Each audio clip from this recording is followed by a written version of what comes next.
Season's greetings, my festive film fanatics. I am the Silver Screen Slasher, and welcome to day 3 of the 12 days of moviness. And today I'm joined by two very special friends of mine. Please welcome Film Reject and Spike Green from the Film Geek Collective. Say hello, guys. Hello! Hello, everyone. We are all back together once again. Yeah, the three amigos, if you would put it. Yeah. Today I felt like this was a movie that required 3 people to just try and analyze. Mm-hmm. Today we are looking at the only live action adaptation of The Grinch, released in 2000. Mm-hmm. Yeah, and stars the great Jim Carrey. And it's also based off of the Dr. Seuss story of the same name, which had been previously adapted into a 1966 short film. One thing I should. Created by the legendary Chuck Jones. Yeah, I was going to say one thing I should mention is that this was the penultimate. This was the second last Dr.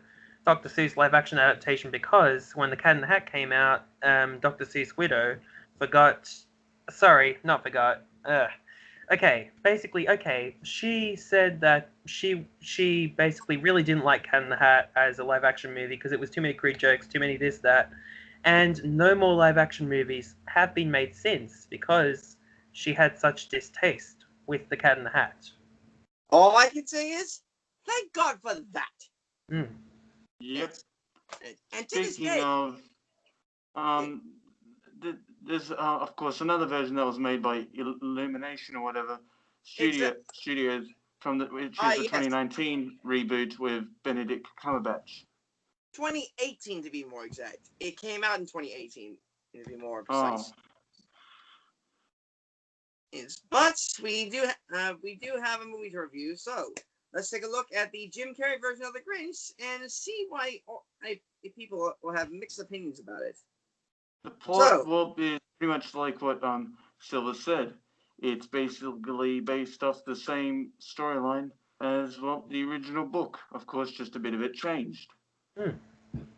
I mean, Dr. Seuss' original books, they're pretty short books because, obviously you got to extend it for a movie, a full-length movie, because even if you look back at the 60s special, which admittedly I've not seen the 60s one, but that still runs about at half an hour max, probably 26 minutes or so. Yeah, around that time. And even with a runtime that short, it still manages to get the message out with a very limited budget too. It was only about as long as an episode of BoJack Horseman. Yeah. Yeah. Anyway, the main story, of course, centers around the people of Whoville, getting ready for Christmas. And to be honest, I don't really like the design choices they actually made for the Who's. I mean, they look ugly as sin. Speaking of that, gosh, the makeup on them, they're freaking ugly. Well, all right. I will say maybe kind of one positive thing. The only 3 Who's actually I've just discovered who I think actually look really decent in this film is Cindy Lou, the Grinch himself. Well, I think his makeup's okay, and his girlfriend, I guess you can say, that he made in his childhood, which we'll touch on later. I swear those are the only decent ones. Everyone else, they're freaking ugly. I'm just quickly searching up the design in the movie because it's been a while since I've seen the actual movie. I remember the general story, but I don't exactly remember the designs. Yeah, I can see how that makeup can be garish. Definitely. Well. Yeah. and as mentioned, and one of the only Who's that gets a pass on design wise is Cindy Lou Who. And that's really because she's played by a damn kid, man. And you don't go making kids look ugly, for the most part. Yeah. Anyway, since we pretty much know what the story is, or nearly everyone in the world knows what the story is, should we maybe get to a bit of the characters? Sure. Agree. And let's start off with I actually want to start off with the main star, the Grinch. Yes, the titular Grinch himself. Played in this film by Jim Carrey. Although in the original 60s film, he was voiced by legendary movie monster actor Boris Karloff. Mm. Yep, from, of course, Bride of Frankenstein and, well, Frankenstein and, I believe, House of Dracula or something. Mm. As well as the 1932 adaptation of The Mummy. Bit of trivia about this. Did you know that in one of the scenes where Jim Carrey got to improvise, he actually, when he's imitating a director, he's actually imitating Ron Howard. And Ron Howard, who directed the movie, he found it so hilarious he just kept it in. Is it the one where he Wow. says, "I'm just too for these"? Well, I'm basing my thoughts off the recollection of the movie, but it was a lot of fun. It wasn't The Cat in the Hat, which was a disaster. I think that Mike Myers did try in that one, but this isn't about The Cat in the Hat, is it? This is about the Grinch. So, Exactly.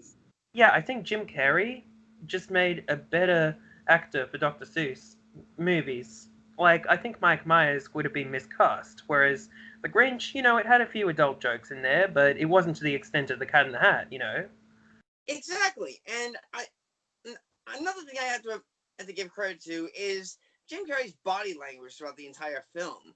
Mm. I mean, he had to wear that fursuit and that makeup throughout all the damn shoots they did. He must have been freaking hot under them. So Yeah, I do. not to mention, they put contacts. Yep, you know how the Grinch's eyes look yellow? Oh yeah. They Oh, put yeah. contacts that were so intensive in his eyes to make them look yellow. And apparently, it was so painful, he had to go through military-grade training just to endure it. Jiminy Christmas. Holy Literally. moly. Well, now I can see why he's, well, a Grinch. Yeah, in more ways than one. But like, Oh, by the way, as well, the way I have to describe Carrey's performance as the Grinch in this one, well, I wouldn't say he's very nasty, but yeah, he's not too friendly, I guess, at first. And at the same time, in this one, to me, he has a bit of a wacky personality, which I'm pretty sure the Grinch never really had. I guess you could call. Whereas I would describe the Carlos Grinch as just plain evil, I just go calling Carrey's Grinch mean spirited. I mean, he does all sorts of bad things, but he does. But apparently, he didn't fully despise Christmas, as explained in a goddamn flashback of all things.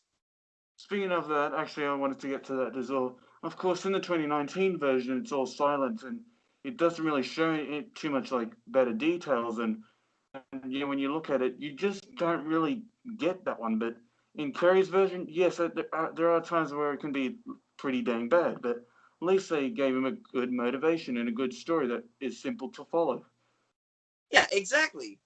And in said flashback, it has shown why he despises Christmas so much. Mainly due to a childhood crush named Martha May, who in the present time in the movie is apparently either the girlfriend or wife of the mayor of Whoville. Yep. Speaking of the mayor of Whoville, it was actually her boyfriend back in school and was jealous of the Grinch, so he said he had a beard and looked stupid and everything. And was 8 years old at the time. I mean, the Grinch tried to do his best, and it's making a tree topper bits and pieces from here and there, and hell, even trying to shave his own goddamn beard, which for anyone who's tried to shave their facial hair for the first time, you're gonna end up with a few nicks. One thing that I find, well, a bit rude and a little bit weird as well, is that in that scene where all the kids start laughing, why does the teacher themselves start kind of laughing? Teachers never do that in those situations. Why the hell do they do it in this scene? I agree. That's just downright cruel. Um, This eventually leads the young Grinch to run away and exile himself up on Mount Grumpet, which is where he still is this very day with his dog, Max.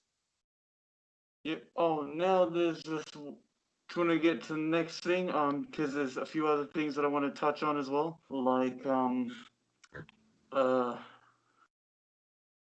Like that some of the like choices that they chose for this, because there are some times where I even consider some of these scenes offensive, if you know what I mean. Like for example, one part, the Grinch's face goes face first into Martha's breast. Oh, you. Who the hell puts that in a children's Dr. Seuss story of the Grinch? An idiot who's whole hopped up on Quaaludes. Huh? Yep. I mean, Speaking of, what are your thoughts on that scene? well, I was going to say Who Framed Roger Rabbit, which I think that's debatable whether Roger Rabbit's a kid's movie, but that had the whole joke about the booby trap. Like literally, Jessica Rabbit pulls a trap from out of her cleavage, which Yeah. booby trap. I'm not sure if Roger Rabbit's really a kid movie. I mean, it's pretty family friendly for the most part, but I feel like they try to put those jokes in there for the adult adults in the audience because they figure, oh, they're gonna get so bored watching a movie that's aimed toward kids. I mean, they have Yeah. standards for movies made toward kids. You know why? Because I think that they think that kids are dumb and they don't deserve three-dimensional characters and all that stuff, and you pander to the lowest common denominator and stuff, and then somehow you appeal to kids. I know that sounds cynical, but I think it's true. There are some exceptions like Holes and Toy Story and Coraline, and I know I'm probably speaking way too much, but I think that the best children's stories don't condescend. The best children's stories have jokes that work for adults and kids, and I really just think that it's just going to be a good story. I'm not saying The Grinch wasn't good. Anyway. Yeah, I agree with everything you just said there, Spike. Except I'm gonna counter that with my least favorite scene in the movie. The part where the Grinch tricks the sleeping mayor into kissing his own dog's butt. Oh gosh, I was actually just getting I that. am not even kidding. That's in the goddamn movie. I completely I can't believe it. Oh, and guess what? Do you know what's also very weird? I can't make the face because I'm wearing a mask, but the face that he makes, oh my gosh, it is scary. It is literally shit your pants scary. Yeah, to quote one of the knights from Monty Python and the Holy Grail, Jesus Christ! Oh, and one other thing I want to touch on as well is another silly scene, is the part where the Grinch, I believe, has a little mistletoe or something like that, and wiggles it around and shows his butt. Winnie, winnie, winnie, winnie, winnie, winnie, winnie. You remember that part? Oh, God. Yeah, I know. That was him just taunting the Who's. But eventually, we do have to get around to the Grinch actually stealing Christmas, so... Yeah, but before that, you know what I just thought? I just thought if there's a medical professional, they could be called Doctor Who. Boo! Bad joke. Okay, lame pun. We needed one lame pun. Anyway, sometimes I think this film was made by Nazis, or worse, What? Susies, as I call them. I'm just kidding. What do you mean? Yeah. What? No, I don't... Oh, come on. Oh, come on. And this movie wouldn't be made by anti-suicides. And besides, if you want Nazis in a Christmas movie, take a look at Nutcracker in 3D. Moving on, let's get to the titular way that the Grinch steals Christmas. And I will admit, it's pretty ingenuitive of how he does it. Thoughts, anyone? Sorry, repeat that, please. The night that the Grinch stole everything in Christmas away from the Who's. Right. Sorry. Okay. Yeah. Oh well. I only remember the general gist, so I'm gonna pass the baton on to Aaron. Well, there are some weird things as well that I find a little weird about it, like the part where he's talking to Sydney Lou and he pretends to be Santa Claus. I think deep down inside she knows it's Santa Claus. But she just for some reason thinks, oh, it's actually Santa Claus, and I just don't know why the hell he says, what's Christmas really about? Vengeance. What the hell is he, Batman? No. If he said that line, that must mean he was the Riddler in disguise. No, not the green light bulb. Yeah, but to be fair, this scene was done better in the original. In that one, Cindy Lou Who was only 2 years old at the time, so she In didn't this one, understand she's it. probably about like 6 or 7. Yeah. Yeah. Hello, movie. How stupid are you? Eventually, the Grinch, his dog Max, and their rocket sleigh manage to steal every last Christmas themed thing in Whoville, and they decide to take it all the way up to Mount Grumpet and just toss it over the edge, just destroy Christmas. But get this, is eventually the Who's find out the true meaning of Christmas, and out of nowhere, Cindy the Who manages to make her way up to the top of the Grinch's sleigh. Oh, one other thing as well that I want to mention real quickly. You remember that the first few minutes you see Cindy Lou's brothers and their girlfriends climbing up to, to see the Grinch? Do you know Oh what I yeah, just realized what was also silly? Check out one of the clothes, like bits of clothes that one of her brothers are wearing. Shorts in the snow. Who wears George shorts on a in snowy winter. day? What? Ugh. I'm not kidding. Seriously, watch that scene again and do not tell me that looks like shorts. Who the hell wears Yeah, shorts on a yeah, snowy day? I remember that. And seriously, who does he think he is? Heat Miser Jr.? I mean, maybe if they were filming The Shining, which famously was set in winter but filmed during hot weather. Yeah. Anyway, eventually the Grinch in in st- eventually the Grinch's heart grows 3 sizes as big, and he too was that Christmas might just mean a little bit more than just the gifts. So he brings all the Christmas themed stuff back down into the Who's, and even rekindles old flames with Martha May. As in, she dumps the mayor for the Grinch. Oh? Yep. And the way he laughs, it kind of sounds a bit sounds like a version of the Invisible Man's laugh. Yeah, I'm all, I'm always expecting him to sing "Here We Go Gathering Nuts in May." Yep. And then of course they sing their little Who song at the end, and Yeah, down for a then they feast. have like a little I don't know dinner in Yeah, inside his mountain lair thingy, and yeah, boom, that's how it ends pretty much.